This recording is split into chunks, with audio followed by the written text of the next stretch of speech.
The Three Stooges were a vaudeville comedy group that was formed in 1922 under the name Ted Healy and a Southern Gentleman. The main shtick was Ted Healy would attempt to sing or tell jokes, but was constantly interrupted by his noisy assistants, brothers Moe and Shemp Howard. He would respond with verbal and physical abuse, of course in a comedic way.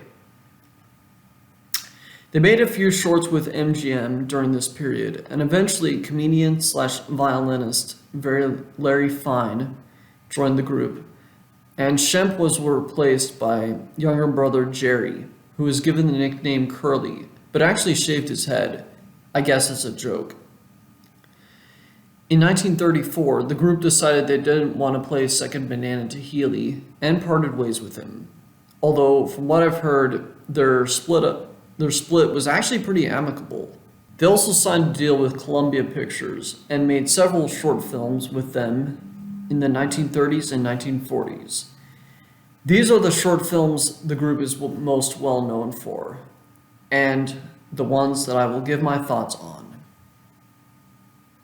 I will stick mainly to the ones with Curly and not the later ones with where Shemp temporarily took over because of Curly's death. The first short film they made with Columbia Pictures was called Woman Haters. No, the short is not misogynistic. If anything, it's a short that will definitely speak to people who are aromantic. But the short has plenty of slapstick, which is their main style of comedy.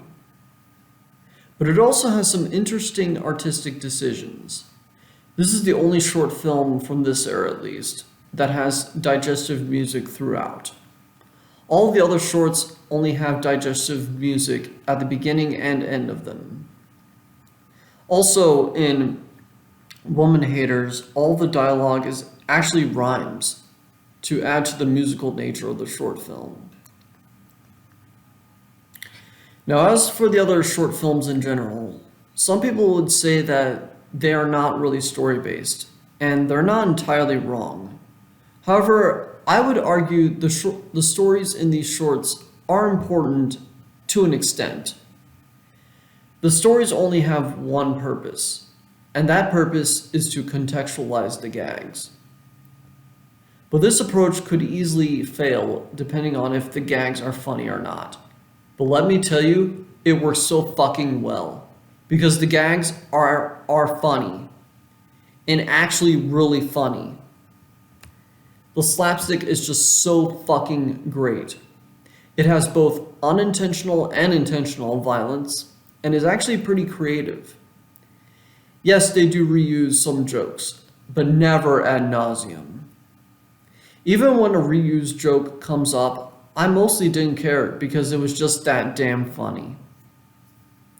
As for the characters themselves, they have very little, if any, depth.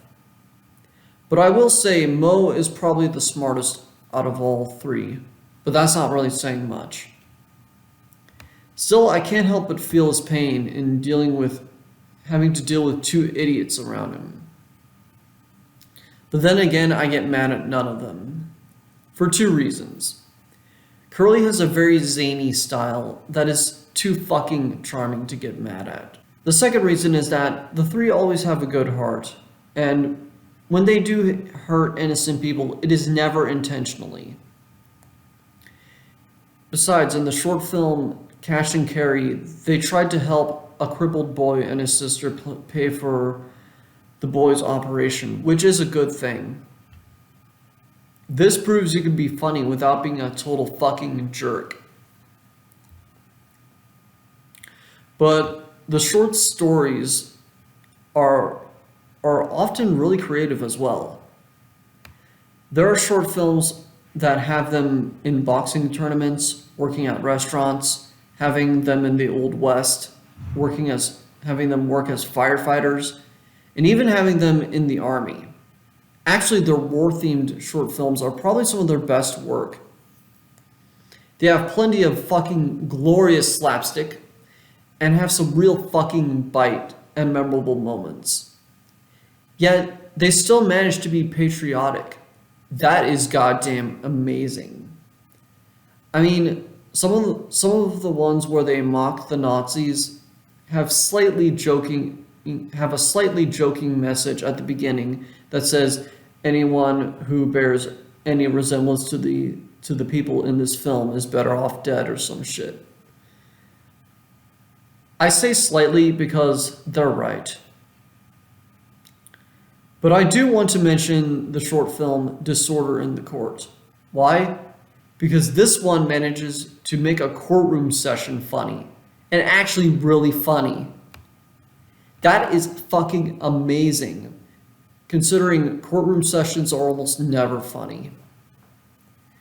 It manages to bring their style of comedy into it while making gags related to the judicial process. Definitely one of the best short films from this era. You may have noticed that I have not talked about Larry. That is because he only really has one memorable moment, to be quite honest. And that moment is in the short film Punch Drunks, where he plays Pop Goes the Weasel on a violin. And whenever he does, Curly goes fucking insane and punches someone. What did they do when that happens? What else? Curly becomes a boxer and has Pop Goes the Weasel play, whether on violin or not, whenever he comes to the ring. Fucking hilarious and awesome.